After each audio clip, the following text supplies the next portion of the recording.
Hola amigos, ¿cómo están? Para mí es un placer estar nuevamente con ustedes. Este es el tercer video o la tercera parte de esta serie de videos que estoy haciendo sobre cómo ser refugiado en Canadá. Yo te recomiendo que veas la primera parte primero, ¿verdad? Que vayas en orden para que vayas comprendiendo cómo es el proceso. Aunque en esta tercera parte necesito decir algunas cosas que son necesarias para complementar lo que ya dije en videos anteriores. Con respecto a, digamos, cada país tiene sus propias reglas. Por ejemplo, en México no necesitan visa para entrar a Canadá. Sin embargo, en Centroamérica sí necesitan visa y el proceso es un poco más complicado, ¿verdad? Entonces mucha gente desea ser residente en Canadá para gozar de los beneficios y muchos privilegios que se tienen aquí en la sociedad canadiense. Sin embargo, para entrar y querer ser residente, mucha gente, por ejemplo, primero aplica para una visa de turista. Se vienen como turistas, entran como turistas y se quedan por el tiempo que les permite la visa. Posiblemente sean 3 meses, 6 meses o un año, dependiendo. Pero lo que hace la gente espera hasta que la visa expire y entonces aplican para refugio. Mucha gente lo hace. No hay nada en contra de esto. Sin embargo, es un punto en contra cuando ya tú presentas tu caso ante migración. El hecho de que tú te quedaste como turista por todo este tiempo y hasta el final decides aplicar para refugio, déjame decirte que eso va a ser un punto muy fuerte en tu contra a la hora de presentar tu caso. Y si el caso no está bien construido y bien presentado, lo más probable es que te rechacen la aplicación, ¿verdad? Lo más probable es que te digan que no. Así es que yo por eso recomiendo que si tu intención desde un principio es quedarte en Canadá y ser refugiado, que realmente ya cuando te aceptan ya no eres refugiado, cuando te aceptan ya eres residente, ya no tienes el estatus de refugiado, ahora te conviertes en un residente con tiempo ilimitado, tú te puedes quedar aquí toda tu vida. No es de que vas a quedarte como refugiado o refugiada por 3 años no, eres residente permanente con todas las responsabilidades y con todos los privilegios, con todos los derechos que tiene cualquier otro residente permanente. Aunque no hayan venido como refugiados, tú tienes las mismas condiciones, los mismos derechos que cualquier otro residente. Pero si tú presentas tu caso hasta después de que se expira tu visa, tienes muy pocas probabilidades de que te acepten. Por eso repito, yo recomiendo que si te vas a quedar, si desde un principio tu idea es quedarte como residente para aplicar como refugiado de un principio, cuando ya entras a Canadá, el día que te aceptan, el día que tú te presentas, ya sea en aduana, si te vienes por vía terrestre, o si te presentas en el aeropuerto cuando ya bajas del avión, yo te recomiendo que en ese momento tú expreses tu deseo de aplicar para refugio. Cuando ya estás presentando tus papeles y te van a sellar el pasaporte, dile al oficial, ¿verdad? Si hablas inglés o si hablas, pues no hablas inglés, tienes que decirle de alguna manera en español de que tú quieres aplicar para refugio, para que tu proceso comience desde ese momento. Porque cuando tú le dices al oficial de la aduana o al oficial de migración, cuando tú le dices que tú quieres aplicar para refugio, él prácticamente te saca de la línea de donde vienen todos los viajeros y te mete a un proceso separado.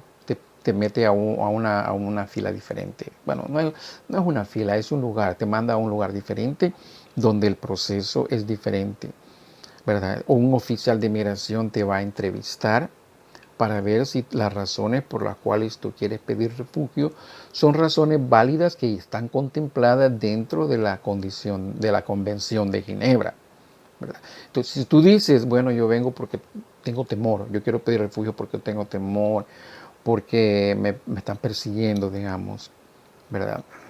Por razones políticas. Entonces, la razón política sí es una razón aceptada por la Convención de Ginebra, ¿verdad? Entonces ya el oficial te va a preguntar, ¿y cómo es eso? Explíqueme. Entonces tú le vas a tener que explicar de una forma más o menos detallada, pero no muy detallada para que no dure mucho, pero tú le explicas, mira, es que es esto, y le empiezas a explicar el caso. Ese oficial va a evaluar si la razón es parte de la convención. Si es, ¿verdad? Tú le dices, bueno, vengo huyendo porque, por mi raza, ¿verdad? Porque soy latino y donde yo vivo están persiguiendo latinos, o soy negro, o soy chino, o lo que sea, ¿verdad? Por cuestiones de raza. O si es por cuestiones de religión, tú puedes decir, bueno, la religión que yo practico está siendo perseguida y están matando a los que practican mi religión en este país, en este determinado país. Entonces, son condiciones ya aprobadas y reconocidas por la Convención de Ginebra. Entonces el oficial va a decir, esta persona viene huyendo por esta y esta razón que está incluida dentro de la Convención de Ginebra, por lo tanto te da el permiso para que entres a Canadá, para que tengas la oportunidad de presentar tu caso. Por lo general toma aproximadamente un año desde el momento en que tú entras a Canadá hasta en el momento en que tú te presentas ante una audiencia de migración, ¿verdad? Entonces, por eso yo recomiendo que desde un principio expreses tu intención de aplicar para refugio. ¿Ok? Bueno, estábamos hablando ya de la segunda parte, de la segunda etapa, cuando tú te presentas con tu representante legal, con tu abogado, y empiezas a construir tu caso, ¿verdad? Tú tienes que ya traer ciertas evidencias, ¿verdad? Pueden ser recortes de periódico, pueden ser cartas, pueden ser algunos reportes, ¿verdad?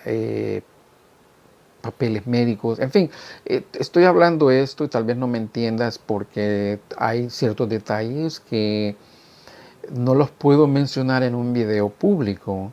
Necesito que haya, digamos, tal vez una entrevista privada para conocer tu caso de una forma más específica, porque cada caso es individual.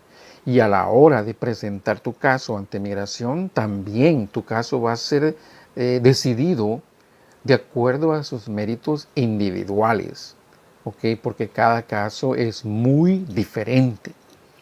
La caravana que viene, por ejemplo, si la caravana tuviera la oportunidad de presentarse a la frontera de Canadá, no creas de que a todos lo van a aceptar, a todos les van a decir que sí o a todos les van a decir que no, porque cada caso es individual y entonces cada caso es evaluado de acuerdo a sus méritos y a sus cualidades individuales, ¿verdad? Entonces, cuando tú presentes tu caso ante migración, tiene que estar bien presentado, ¿verdad? La evidencia tiene que estar bien presentada. Entonces, esa evidencia, ¿qué evidencia es necesaria para que tu caso tenga buenas probabilidades? Eso yo no lo puedo determinar en este momento porque este es un video público. Entonces yo no conozco tu caso individual. No puedo decirte si un reporte médico tendría más peso que un reporte de policía, por ejemplo. No te lo puedo decir porque no conozco cuál es tu caso, ¿verdad? No sé cuál es tu situación y por lo tanto tendríamos que evaluarlo de una forma privada, individual. Lo que sí te puedo decir es que a la hora de presentar tu caso, tu representante legal necesita llevar un formato. Hay un formato de cómo presentar tu caso.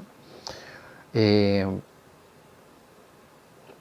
este formato solamente lo conoce el panel de miembros que son los que van a determinar tu caso. Lo conoce el miembro de inmigración, ¿verdad? Actúa como fiscal, aunque no es un abogado.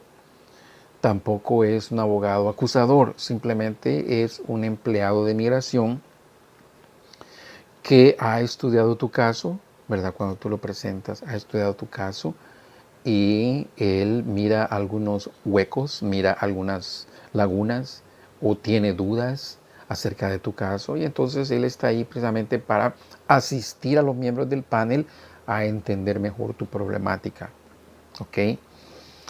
Es un formato que también lo entiende y lo conoce tu representante legal para que él pueda presentar tu caso llevando el protocolo de ese formato.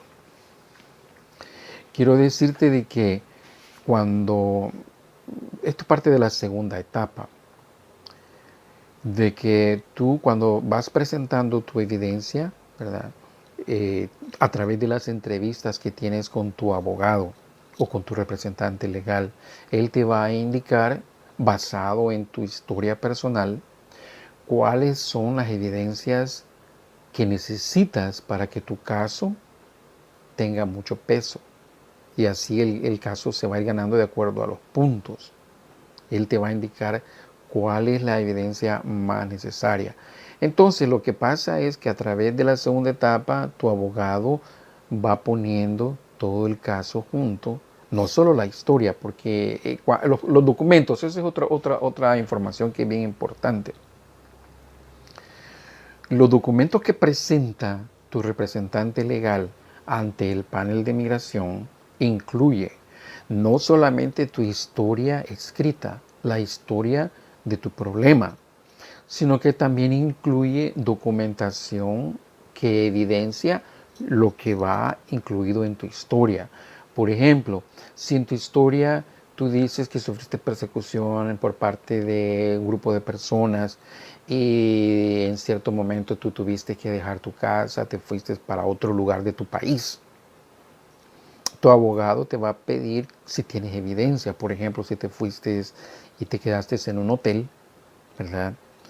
Te va a pedir si tienes recibo de ese hotel, de que pueda comprobar de que tú realmente te moviste, si estuviste hospedado o también estuviste hospedada en ese hotel, que tú viajaste, por ejemplo, si tienes el boleto de avión, que consta que tú te fuiste de tu lugar de origen a otro lugar, digamos, a otro estado, a otro departamento, a otra ciudad o incluso a otro país, ¿verdad? Son documentos que se van poniendo dentro de tu portafolio. A ese portafolio se le conoce como tu caso, ¿verdad? Ahí va tu historia y van todos los documentos de respaldo, todos los documentos que van afirmando y comprobando lo que vas diciendo en tu historia y tu representante legal te va a ir indicando cuáles son los más importantes, ¿verdad? Porque hay dentro de esos documentos hay unos que son más importantes que otros.